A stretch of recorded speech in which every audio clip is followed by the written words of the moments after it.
Di video kali ini dibuat, kondisi IHSG lagi turun drastis. Dimulai dari September 2024 sampai sekarang video ini dibuat di bulan Maret, itu IHSG turun dan turun terus. Pengen tahu penyebabnya seperti apa dan bagaimana strateginya? Yuk kita simak video ini.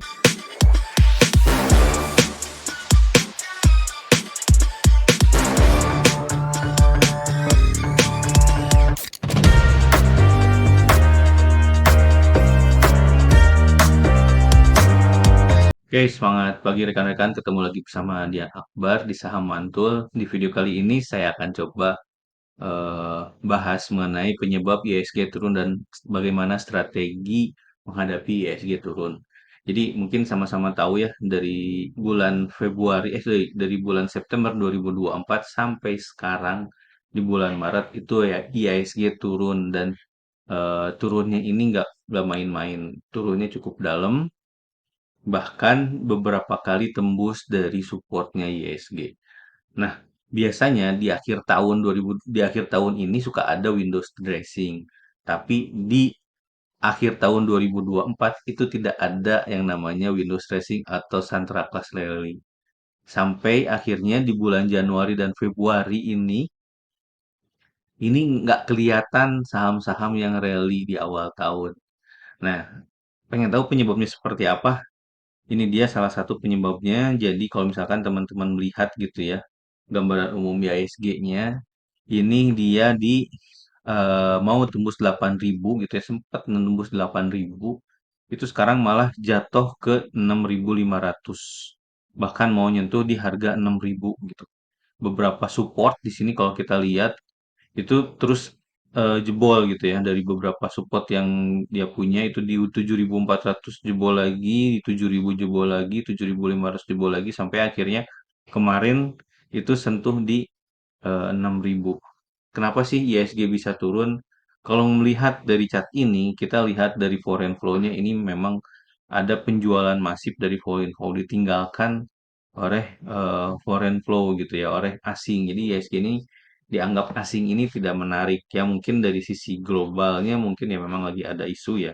Tapi kita lihat di sini beberapa saham penggerak IHSG, contohnya ini saham BBCA yang memang notabene digerakkan banyak asing gitu ya. Kita lihat di sini saham BBCA. Nah, saham BBCA ini sama dimulai September awal ini asing itu eh, banyak jual. Jadi kalau misalkan kita lihat dari chartnya Neo BDM, di Neo BDM ini sudah dibuka atau apa namanya diklasifikasikan si saham ini itu lebih banyak asingnya, partisipasinya lebih banyak asing dibandingkan lokal individu ataupun retail gitu. Nah, ini kita lihat bahwa forennya warna ungu ini lebih merajai, tapi ternyata dari bulan September ini asingnya jualan. Ini terlihat ini asingnya jualan dan walaupun memang di bulan Februari kemarin ada pembelian, tapi tetap di bulan Maret kembali ada penjualan. Ini salah satu saham penggerak IISG dan itu dimulai di bulan Februari. Contoh selanjutnya adalah saham BRRI di mana di bulan sama, di bulan September maksud saya di bulan September ini juga masif dijual oleh asing. Dan sampai sekarang ini asing terus masih menjual dan beberapa kali tunggu support dan dia tertahan di 3.500. Tapi kalau 3.500-nya jebol lagi ini bisa sampai ke arah 3.000.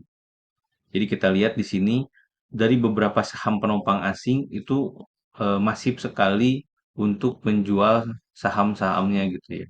Nah, yang ketiga contohnya adalah saham yang penggeraknya adalah saham Telkom, di mana di September itu mulai juga sama dia menjualnya cukup masif dan memang Telkom ini lebih banyak asing juga partisipasinya dan dia menjual masif walaupun di Februari atau di Maret ini ada perlawanan dari asing tapi tidak merubah harga.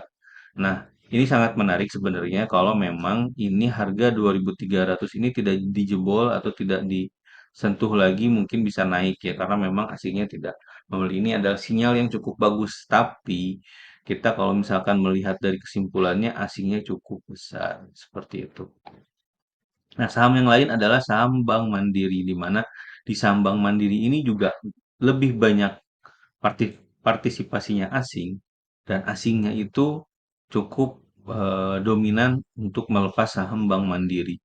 Jadi kita simpulkan bahwa Bank Mandiri turun ini penyebabnya karena asingnya ini jualan. Seperti itu. Jadi kenapa ISG turun? Ya karena itu tadi asing di beberapa saham penggerak ISG itu menjual dengan masif. Bahkan waktu kemarin ketika ada peluncuran dana Tara itu bahkan tidak menggoyahkan asing. Kalau saya melihat, maaf ya, ini mungkin persepsi saya bahwa sebelum ada pelantikan presiden baru, investor asing ini mungkin kurang percaya dengan pergerakan ekonomi di Indonesia. Bahkan presiden kita pun sudah memulai dengan sistem dana tara itu untuk investasinya, fondnya, dan itu pun tidak mengimpact kepada kepercayaan dari investor asing.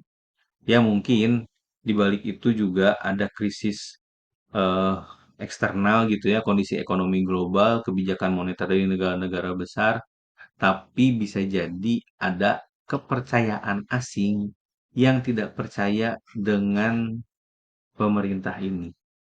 Jadi kita ya sebagai investor lokal tidak usah khawatir. Justru kalau saya pribadi, saya lebih suka turunnya makin dalam, bukannya ingin memperburuk eh, ekonomi gitu ya, tapi biasanya ketika turun makin dalam itu pantulannya bisa lebih tinggi dan bisa lebih naik tinggi dan kuat pantulannya. Nah, justru disitulah posisi kita sebagai trader itu bisa masuk gitu. Jadi ketika downtrend ya sudah, jangan dipaksakan. Nah, penyebab-penyebab ini turun pun selain faktor asing yaitu kebijakan-kebijakan pemerintah Indonesia dan sentimen pasar domestik. Nah, ini yang bikin saya kadang suka menjadi negatif ke pemerintah sekarang gitu ya. Banyak kebijakan yang memang seperti Dana Tara banyak kontroversinya gitu ya, tapi eh, di sisi lain banyak orang yang berharap, tapi di sisi lain dengan background dari pemerintah ini yang bahkan kemarin ada acara Indonesia Gelap gitu ya, unjuk rasa acara dengan tema Indonesia Gelap yang membuat kepercayaan investor asing ini semakin terkikis dan kepercayaan investor asing ini yang semakin meninggalkan Indonesia walaupun memang di luar faktor eksternalnya pun juga bisa menjadi faktor lain tapi itu tadi kalau kita melihat dari data sebelum pengangkatan atau sebelum apa presiden yang ini baru masuk, asing sudah menjual karena kelihatan dari sini dari mulai September dan pengangkatan di bulan Oktober asing udah tidak mulai trust dan mereka sudah mulai keluar dari IASG, keluar menarik dananya dan entah sampai kapan tapi ini bukan menjadi hal yang bisa negatif, tapi kita coba mencari hal yang positifnya di mana nanti ketika ada kenaikan atau ketika nanti ada pullback, itu menjadi menarik bagi trader. Kenapa? Karena bisa memanfaatkan momen tersebut untuk mencari cuan. Seperti itu. Jadi dampak penurunan ISG itu adalah yang tadi penurunan nilai portofolio, yang kedua tidak kepastiannya pasar dan volatilitas pasar, dampak pada ekonominya mungkin menjadi pengaruh terhadap pertumbuhan ekonomi dan juga dampak pada sektor-sektor tertentu. Jadi itu tadi memang hal yang negatif bagi kita terutama trader, tapi jangan sampai hal ini menjadi penyurut atau pematah motivasi. Justru ini kita jadikan tempat untuk evaluasi dan mencari strategi yang bagus. Ini mungkin ada tiga strategi, yaitu diversifikasi portofolio, investasinya jangka panjang, fokus ke investasi jangka panjang, dan peluang di tengah krisis. Maksudnya diversifikasi portofolio itu pentingnya penyebaran investasi dan mengurangi resiko. Kalau saya pribadi di sini dari total equity yang ada di portofolio ini saya kurangi untuk di saham dan saya investasikan di bentuk lain, salah satunya mungkin di emas gitu.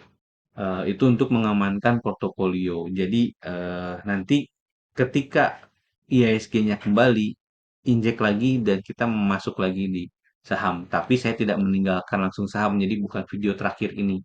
Tapi di sini bikin strategi di mana saya mengkecilkan volume transaksinya dan saya merubah media media investasinya bukan di saham dan fokus benar-benar fokus ke investasi jangka panjang atau fokus kepada perusahaan-perusahaan yang memang fundamentalnya bagus atau juga perusahaan-perusahaan yang punya eh, analisa transaksi yang bagus. Jadi mungkin kalau IHSG-nya lagi bertumbuh itu banyak saham-saham yang bisa kita pilih. Tapi kalau kalau IHSG-nya lagi turun sangat sedikit saham-saham yang eh, punya analisa transaksinya yang bagus.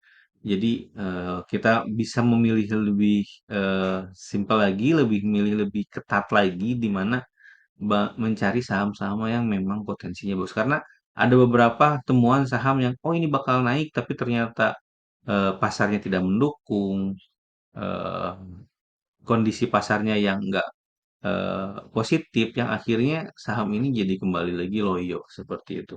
Jadi saya melihat di sini memang peluangnya sangat kecil di tengah krisis ini, tapi jangan sampai apa namanya, jangan sampai kita terlena dengan ini dan kita putus asa. Tetap mencari strategi di sektor-sektor tertentu seperti itu. Nah, ini studi kasus di mana walaupun eh, ISG-nya lagi turun, tapi ada salah satu saham yang masih menarik menurut saya walaupun saya sudah take profit yaitu saham BNLI.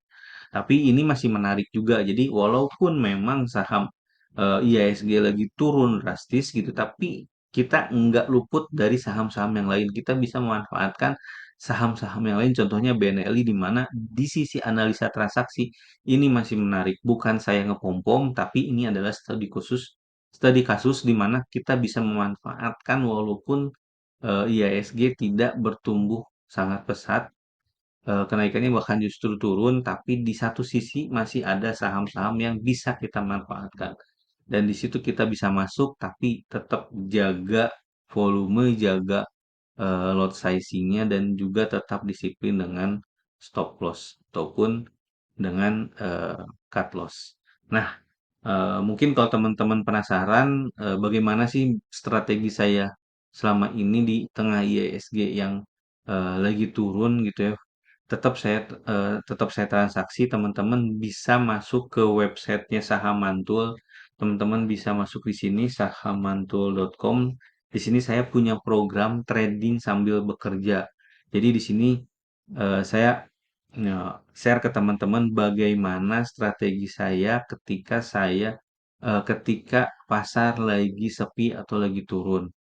Nah, di sini juga saya jelaskan bagaimana eh, strategi buat trading tapi khusus untuk pegawai. Jadi strategi trading khusus untuk pegawai di sini saya jelaskan di buku ini. Ini saya jelaskan dengan detail bagaimana caranya untuk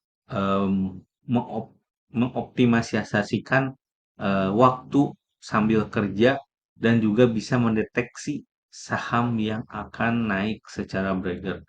Di buku ini akan saya jelaskan. Jadi kalau sebenarnya teman-teman penasaran, silakan masuk ke web ini. Di sini ada 3 paket, di mana paket yang pertama adalah paket buku only, yang kedua adalah paket buku dengan video, yang ketiga adalah paket di mana buku dengan eh, private dengan saya. Jadi kalau misalkan teman-teman pengen diskusi lanjut dengan saya itu bisa memilih paket yang paket eksklusif seperti itu. Nah, lanjut lagi ke pembahasan bahwa teman-teman di sini jangan sampai terlena dengan kondisi sekarang dan bahkan sampai menyerah gitu ya. Tetap saja kita melihat karena masih banyak peluang yang bisa dimanfaatkan saat IHSG ini turun gitu. Nah, ini menarik buat teman-teman. Kenapa? Karena masih banyak saham-saham yang kita anggap atau kita lihat ini ada potensi. Kan nggak semuanya, walaupun IHSG turun, nggak semuanya saham itu ARB atau turun berapa puluh persen, nggak semuanya. Masih ada saham yang naik bahkan masih ada saham yang ARA. Nah, tapi memang saham itu secara volume tidak bagus, tidak maksimal gitu ya. Dan biasanya saham itu partisipasinya kecil, tapi di situ kita bisa manfaatkan.